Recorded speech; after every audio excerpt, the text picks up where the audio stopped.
All right, welcome everyone. Good afternoon to this afternoon's presentation for the Safe at School Brown Bag Lunch webinar for school nurses. Today's webinar, which is brought to you by the American Diabetes Association and is being recorded, is to cover school lockdowns and emergency evacuation best practices. So a little bit about me.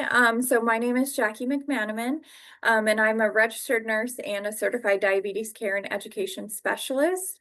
I volunteer as part of the American Diabetes Association Safe at School working group, which puts together some of the materials that you see on Safe at School's website. I am also a volunteer and board member for the Virginia Diabetes Council. And in my day job, I'm a public health nurse in the school division, and I'm a nurse manager as well.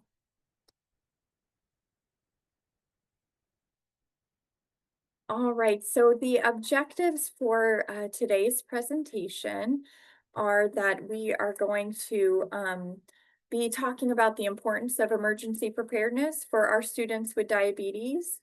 We are going to be going over some key components of safe diabetes care during those lockdowns and evacuations, recognizing the role the school nurse plays, which is all of you, in the planning and response for these type of situations. And then also learning some strategies to collaborate with the families and the staff for student safety. So to start off, we want to kind of talk about why emergency planning matters, right? We know that diabetes care is all the time, it's 24/7. And we know that in an emergency type situation that can disrupt the students' access to their supplies and their diabetes care during that time. So as school nurses, what we want to talk through is how can we be prepared in the event of an emergency? How can we make sure that we maintain that student's safety, maintain their health at that optimal level, and then also have peace of mind so that we can get through an emergency because we have planned and we're prepared and have thought through some of these steps. And as school nurses, we play a really big role in this conversation. So what is the role of the school nurse? So we are there in the school buildings to promote student health and safety, right? We are the ones who are taking care of the sick and injured students throughout the school day. We're administering medications to students throughout the day, managing chronic health conditions. So we're there also in an emergency to ensure that their care continues, right? To the best extent possible, depending on what that situation is or what that emergency is. And in order to do that, as the school nurse and in the school, we have to partner with our families, partner with the school staff and administrators to kind of talk through exactly what that's going to look like. And as you all know, as school nurses, each school is a little bit different, and your school is unique. And so, kind of talking through what we'll do or what it could look like is just that one step closer to having that preparedness. So being prepared. So with emergency planning for the school nurse, what are some things that you should be thinking about? And some questions that you should ask yourself. And so, first and foremost, you want to know what is your school district or school policies related to drills and lockdowns. The fire drills and lockdown drills are great opportunities, not only for the students to practice in the drill what to do, but for you as a school nurse to practice what to do also, right? This is the dry run. This is how you can kind of think through the things that you want to make sure you have with you when you have a best case scenario, right? Which is a drill. How do you get things out quickly? And having a drill or a lockdown drill are the times that you can practice that. You want to make sure that you're thinking through how these chronic illness needs may need to be addressed in these type of scenarios. And then work with your school health team to actually plan scenarios, not only the drills, but even talking with your teachers. What would you do in these different type of situations? Some of the schools have different things called, what we call them is like tabletop exercises, where we talk through different emergencies and what we need to do. And so different things come up, like, oh, we have a second floor and we have students, in wheelchairs on a second floor. How will we get them down when the elevators aren't working? So just having those out loud conversations are really important to think through what we're going to do.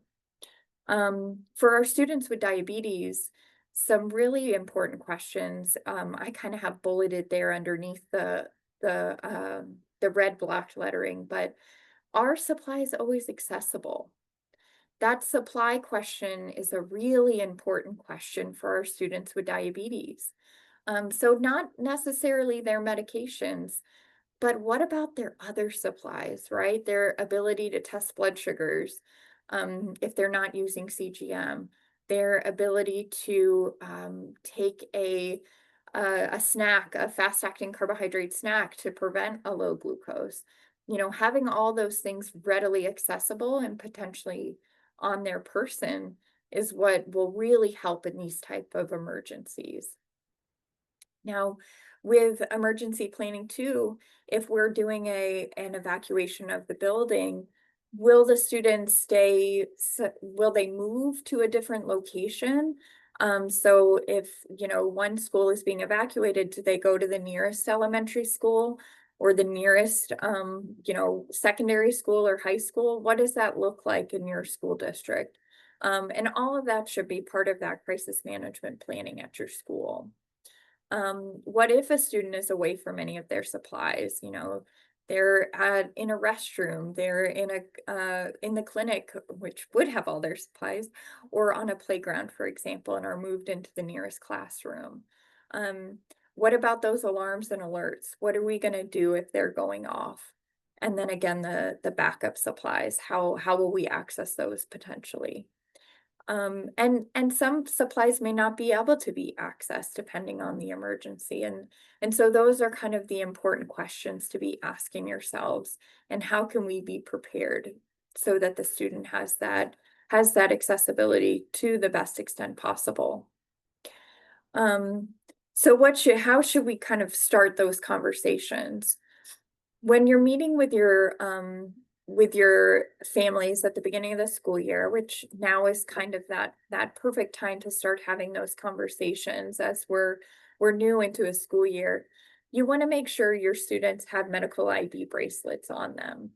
And this is important for our first responders to be able to act quickly, to see that they have a medical alert bracelet, and recognize that that student has diabetes. Okay. And I think that this is a really important conversation as school nurses that we have with our parents, right? They're part of that student's team that we need to be collaborating with. And so whether it's a bracelet or a necklace, some sort of identification is really important when we have those, kind of mass evacuation type of situations where we're moving from one place to another. Another really important part is talking to the parent about self-management for the student. What can the student do on their own?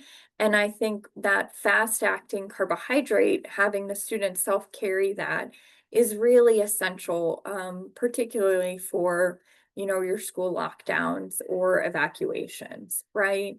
In a lockdown situation, the student can't run down to the clinic and get what they need. They're locked down in their classroom or whatever location they happen to be in that moment. So it's important that they have that on them at all times. And this is something I talk to, the my parents about. Does your student have this, and where do they keep it on them? Is it in their backpack, or is it in like a fanny pack that they're wearing? Where is a good spot to keep it for that particular student? Okay. So really that fast acting carb is what we want to focus on in these type of emergencies where they may not have access to the snacks and other supplies necessarily in their classroom or in the health room or in the clinic. And then what about making sure our staff are aware and educated about how to take care of our students with diabetes? So I think one area that is really important is making sure that everybody in the school, has some level of training for diabetes. We diabetes awareness. So not necessarily specific to that student if that student isn't in their classroom, but having that understanding, that overall understanding only prepares you in an emergency, right?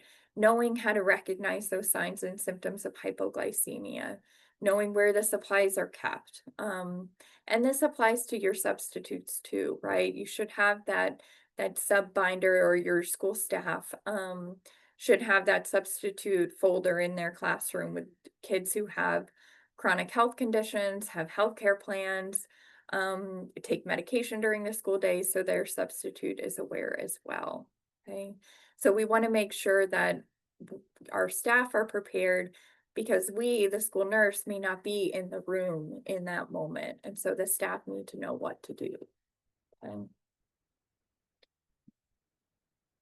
So just to summarize, what some of the written plans we need with our emergency planning are things like the healthcare plans for the student, the diabetes medical management plan, making sure if we need to kind of think through some of those provisions in their 504 plans or the IEP if they have an IEP.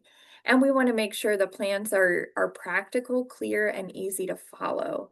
This is very important when we're thinking about an emergency situation where the staff may have a student in their classroom that they don't normally have because it's a lockdown or it's an evacuation and the kids are being split up in a certain way. So we want to make sure that the plans are easy to follow so that anyone can kind of pick them up and step in depending on what that situation is. Mm. And then one other area when we're thinking about collaborating with our families is making sure that we have extra supplies when we're doing those type of emergency evacuations or even if we're being, sheltering in place in the school where we can't leave. If we're in school longer than the normal hours, we want to be able to still take care of our student by following that diabetes medical management plan and making sure that medical management plan is up to date, right? We know now we've gotten all new ones for the new school year. So those medical management plans are up to date with their doses. But what happens in, 6 months from now? So just kind of making sure you're having those conversations, you have plenty of supplies, and you have a system for managing that. And that the parents understand that they need to communicate when things change so that again we can make sure to take care of their student if they do have to stay beyond those school hours. So to summarize just some of those key emergency planning takeaways is thinking through, our supply and medication accessibility, remembering that when we're planning, our number one priority is hypoglycemia prevention or treatment of hypoglycemia. So having those supplies, the quick acting carb, readily available is what we want to think through. And that's where having it on the student is a great way to ensure that it's moving around the building with the student, making sure we have the staff training and support. And then, of course, we want to make sure that we have water and those type of things. Um, and one of the things that, really helps and we're going to talk kind of during an emergency and what to do next, are having those emergency bags or go bags so that you can have all those supplies kind of pre-packed up. And that kind of leads to a nice segue into our next area of focus, which is what to do during an emergency. So when the emergency is actually happening, so previously we were talking about how to prepare. Now what happens when we're actually in it? So we want to make sure that the student continues to have access to their CGM or their glucometer. Um, Having a backup meter available if possible. Again, this is going to depend on what that emergency is, whether it's something we're evacuating or something that the student has on them, right? So that it can be evacuated. In the event of an emergency lockdown, that's where we worry about, students being quiet in the classroom.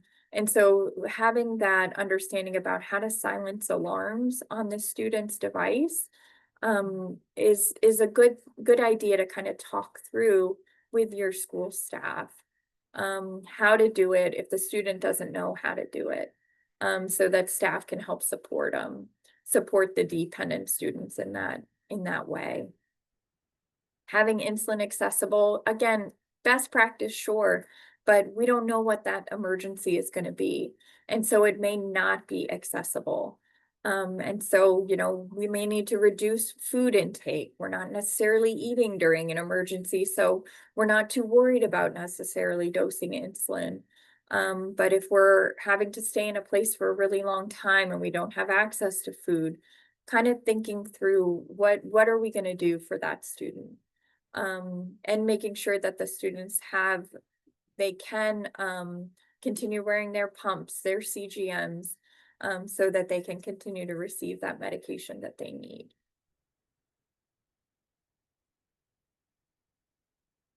So during an emergency, we also want to talk through who is actually going to be responsible for evacuating any supplies or evacuating like an emergency bag, like you see pictured on the screen.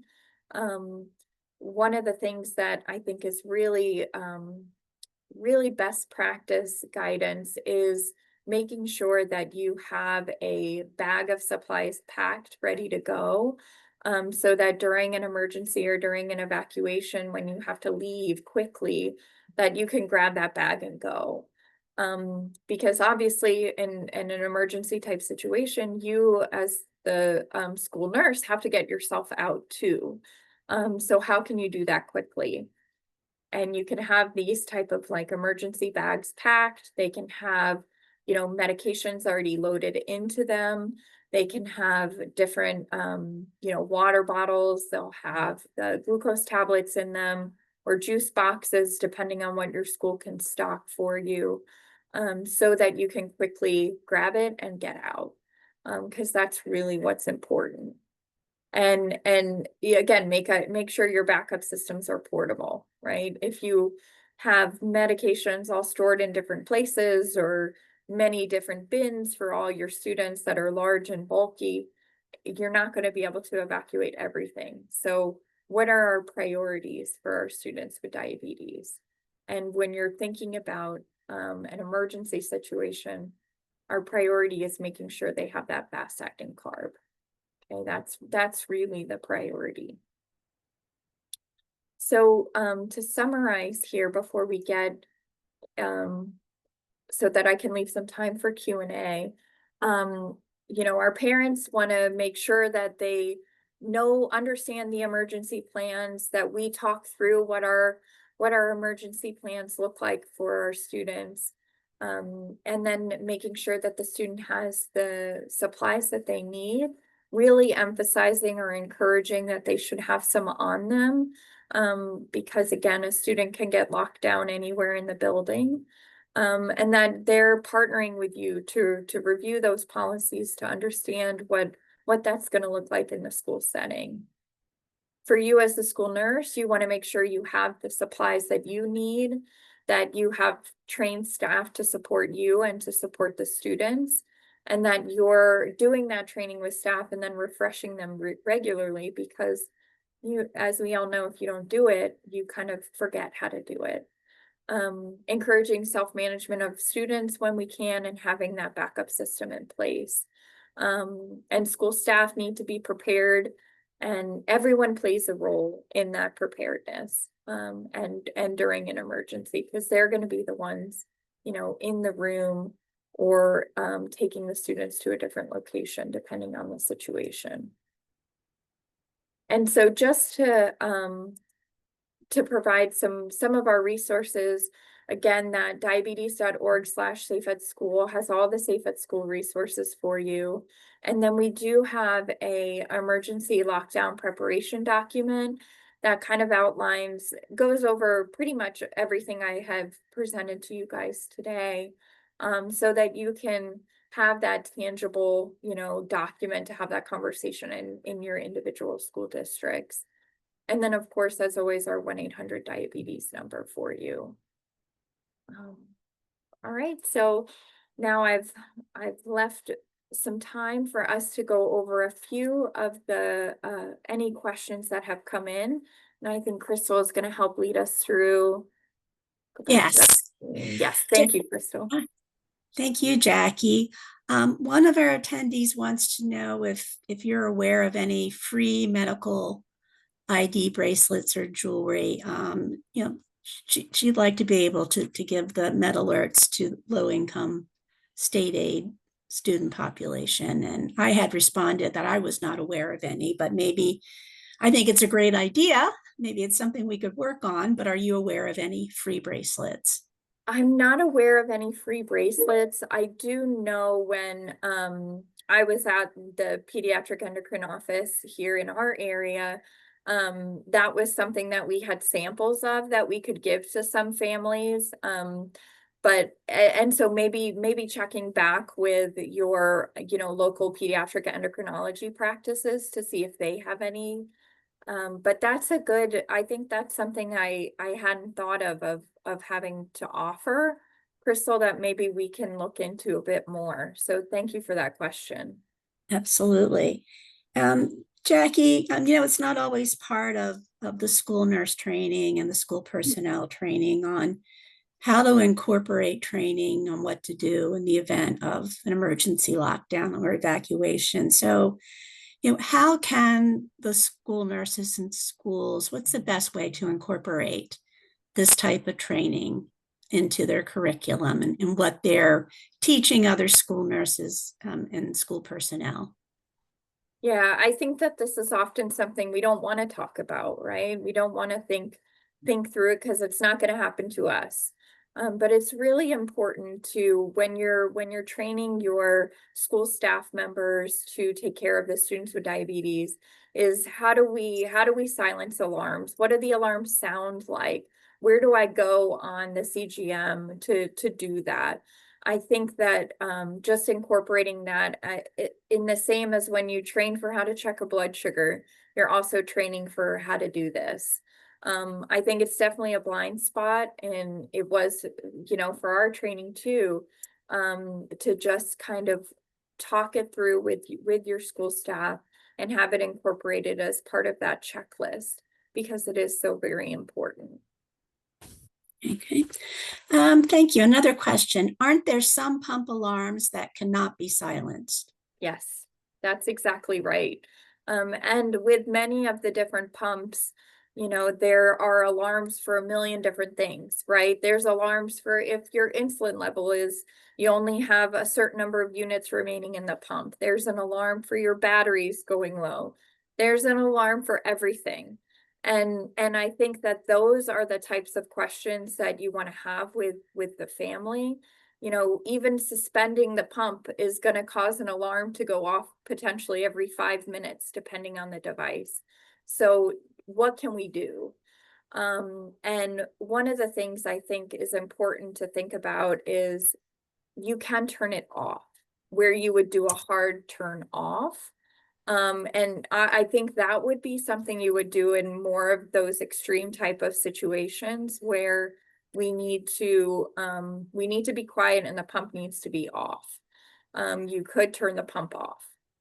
But remember, the pumps they don't want that to happen to them. They don't want to be turned off. Your phone doesn't want you to turn it off, because then the pump can't alert you for all the safety measures it's supposed to. So kind of talking through that with the parent, with the student, how do we do that in that situation for that particular brand of pump is really part of the conversation. What about plugging in headphones? Yeah, I think for even if you have headphones plugged in, like if you have like a Bluetooth headphone in, the depending on the alarm, like the urgent low soon alarm, like the 55 alarm, it's gonna sound because that's what the device is supposed to do. And so I think one thing to think about though, when you're in an emergency type situation, it does raise, your cortisol levels because of that stress response. And so often, it may not be that direction that we're worried about, but that's the direction we want to be prepared for, is that hypoglycemia piece. Okay. Any suggestions on potential protocols or appropriate staff and nurse reactions when student supplies are Mhm. depleted during a lockdown? We have a student who is brittle and can be in the high 200s and then drop below 70 just by walking 100 yards. Then other times will drop with no physical activity.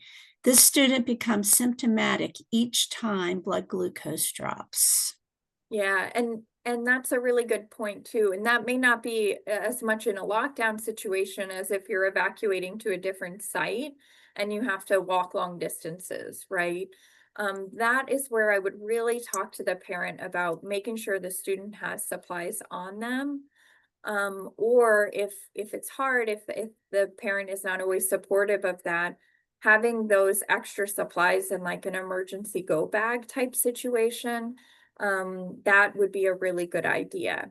Having it in the classroom is a really good idea. But there's always going to be a scenario where, well, what if we just don't have access to it? I think most teachers and most kids in classrooms have food in a backpack, have food potentially accessible that we could use if it does become, a situation of a student going low and they don't have anything available. If they're in a classroom with, 27 other students, there's probably someone in that classroom that has something available. A related question, just asking if what about including parents when you create IHPs for students with diabetes?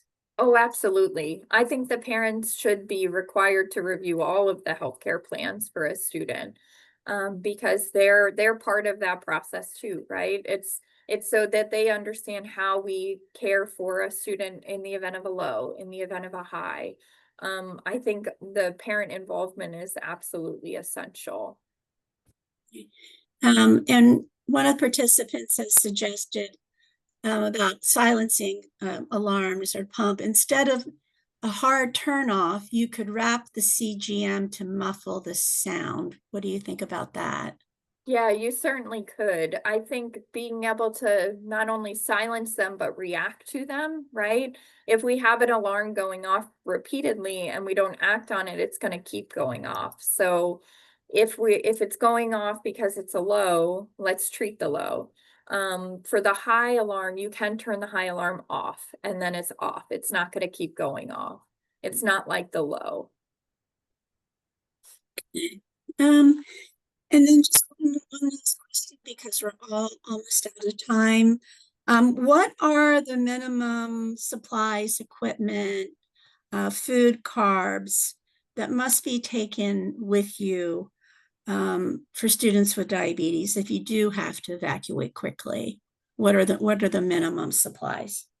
I think that's a very good question. I think what I would do is have our emergency bags are stocked with two like juice boxes or two glucose tab sleeves. I think having something like that would be a good amount, so that you can be prepared. And then as far as like their individual supplies goes, I would just take probably a couple days worth. So if you had like several pen needles, depending on, you know, what the student has, but your focus is really on that low treatment for having that available so that you can evacuate it and have some with you. Okay, that's all of our questions, Jackie, for today. Okay, wonderful. Well, we really appreciate you guys attending the session today. As you know, this was recorded, and so will be accessible for you on ADA Safe at School website. And for your friends who weren't able to attend, they'll be able to view it at a later time there too. So thank you guys so much. It's been a pleasure presenting to you all. I appreciate your time.